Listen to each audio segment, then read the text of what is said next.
नमस्कार. Zee news 24 तासमध्ये स्वागत आहे. लावणी गीत गायन स्पर्धा उत्साहात सीमा इंगळे ठरल्या प्रथम क्रमांकाच्या मानकरी. 45 कला संचांचा सहभाग.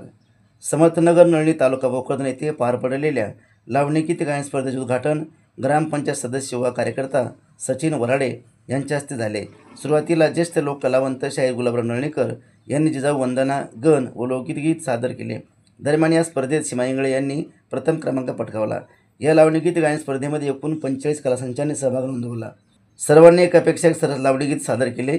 ज्येष्ठ लोक कलावंत शाहीर गुलाबराव नळणीकर, लोक कलावंत शेख उनुसबाई सय्यद सलमान, शाहीर ज्ञानेश्वर पिंपळे, उत्तम तळेकर यांची प्रमुख उपस्थिती होती. प्रथम क्रमांकाचे बक्षीस 3,500 रुपये व सन्मानपत्र विजेता सीमा शिवाजी इंगळे यांना मिळाले. द्वितीय क्रमांकाचे बक्षीस 2,500 व सन्मानपत्र विजेते विभागून देण्यात आले. स्वरदीप शिवाजी इंगळे व सुनील ताराचंद गोरेल. तृतीय क्रमांकाचे बक्षीस 1,500 व सन्मानपत्र विजेती वंदना लक्ष्मण वराडे. चतुर्थ क्रमांकाचे बक्षीस 750 व सन्मानपत्र विजेती द्रौपदाबाई भगवान देठे. वादक कलावंत ढोलकी वादक प्रथम क्रमांक राजू भालेराव, द्वितीय क्रमांक तबला वादक ज्ञानेश्वर वराडे, ऑर्गन वादक नकुल जाधव, ॲक्टोपड सिद्धू भालेराव, हार्मोनियम शाहीर गुलाबराव नळणीकर. विशेष सहकार्य पुरस्कार प्रथम परमेश्वर रोंदळे गायक कलावंत, द्वितीय संदीप कोले गायक कलावंत, तृतीय सज्जनसिंग बालोद गायक कलावंत. परीक्षक म्हणून ज्येष्ठ लोक कलावंत शेख उनेशभाई व फकीरा पगार यांनी काम पाहिले. शाहीर गुलाबराव नळणीकर यांनी सर्व स्पर्धकांचे कलावंतांचे उपस्थितांचे आभार मानले.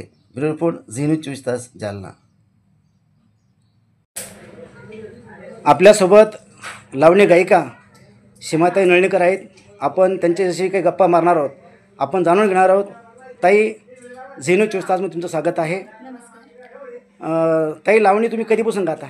मी लावणी 2011 पासून गाते. लावणीची काही परंपरा आहे तुम्हाला? हो, लावणीची परंपरा वडिलाकडून. काय तुमच्या वडिलांचं नाव, वडिलांचा परिचय? वडिलांचं नाव शाहीर गुलाबराव नळणीकर. बरं, त्यांचं काय होतं? वडील तमाशा, लोकनाट्य, लावणी त्यांच्याकडूनच मी शिकली. बरं, तुम्ही वडिलाबरोबर काम केलं आहे? हो, नक्कीच. गायनाचं काम केलं आहे? हो हो, लावणी गायनाचं. लावणी गायनाचं काम केलं आहे. म्हणजे तुम्हाला तुमच्या वडिलाकडून तुम्हाला लावणी गायनाचं बाळकडून मिळालं असं म्हणता येईल? हो हो, नक्कीच. नक्कीच म्हणता येईल, नाही का? बरं, तुम्ही आता पण लावणी किती गायलं? बरं, नाही सांगू नाही शकत अशी, पण भरपूर गायले. भरपूर गायले लावणी.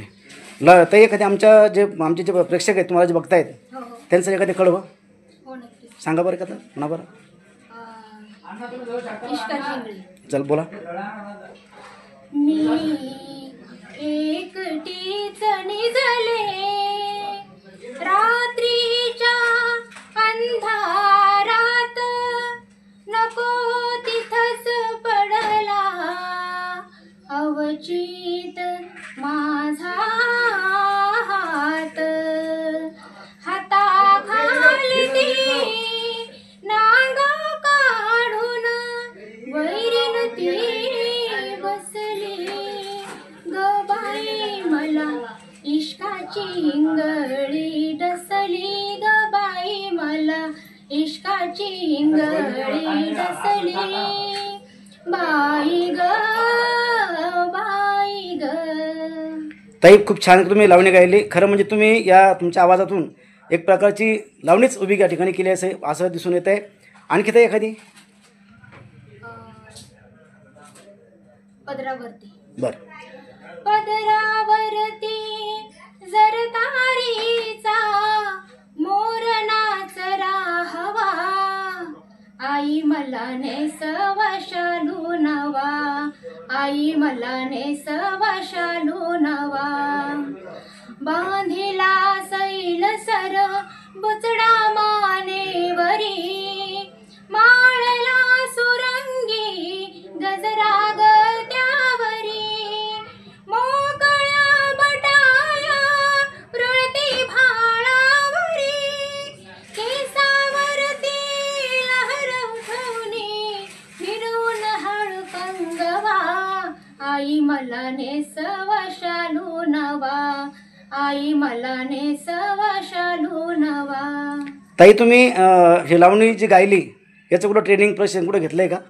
नाही, मी सांगते ना, वडिलाकडंच मी शिकली आहे.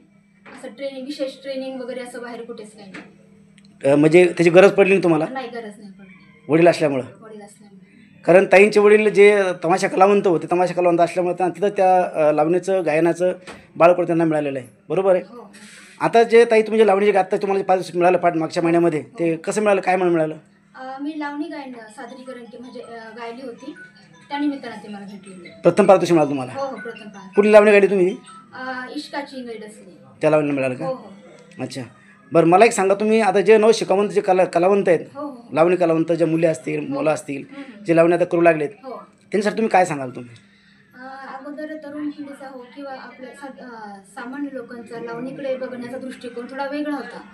पण आता दिवसेंदिवस लोकांचे सगळंच म्हणजे विचार करण्याची पद्धत किंवा विचार करण्याची जी सारणी ती बदलत चालली आहे आणि लावणीकडे थोडा कल वाढतोय आणि मला असं वाटतं की वाढला पाहिजे. त्यामध्ये वाईट काहीच नाही. लावणीमध्ये वाईट काहीच नाही, लावणीमध्ये वाईट काहीच नाही, पण लोकांचा तो समज आहे. समज. हो. परंतु मला असं वाटतं कालच्यापेक्षा आजचा प्रेक्षक वर्ग बदलला असं वाटतं का? हो, नक्कीच बदलला, नक्कीच बदलला. कारण काल जो त्रास होत होता, हां, थोडं आता कुठेतरी तो प्रमाण कमी झालं आहे. त्रास देण्याचे जे प्रमाण आहे ते कमी होत चाललं आहे आता. म्हणजे प्रमाण आहेच म्हणायचं? प्रमाण आहेच अजून तरी, पण कमी होत चाललं आहे. समाज काय म्हणतो? समाजाचं लावणीकडे बघण्याचा दृष्टिकोन असा होता की नाही, पडतुसच काहीतरी वेगळंच, म्हणजे असं काही नाही ताई, पण मराठमोळ्या मुलीनं लावणी करावी, लावणी गावी, कसं वाटतं तुम्हाला? समाज काय म्हणत असेल? समाज ठेवतो नाव, पण काही हरकत नाही. आपण पावलं आपले समोर नेत चालायचं. समाज काय सगळीकडूनच बोलत असतं. बरोबर आहे, समाज सगळीकडून बोलत असतो. प्रगती केली तरी बोलतो, नाही केली तरी बोलतो. म्हणजे आपण समाजाकडे न पाहता आपण आपलं पुढं टाकत आपण चाललं पाहिजे, असं श्रीमती यांनी सांगितलं. तुम्ही आमच्या स्टुडिओला भेट दिल्याबद्दल तुमचे आभार, धन्यवाद.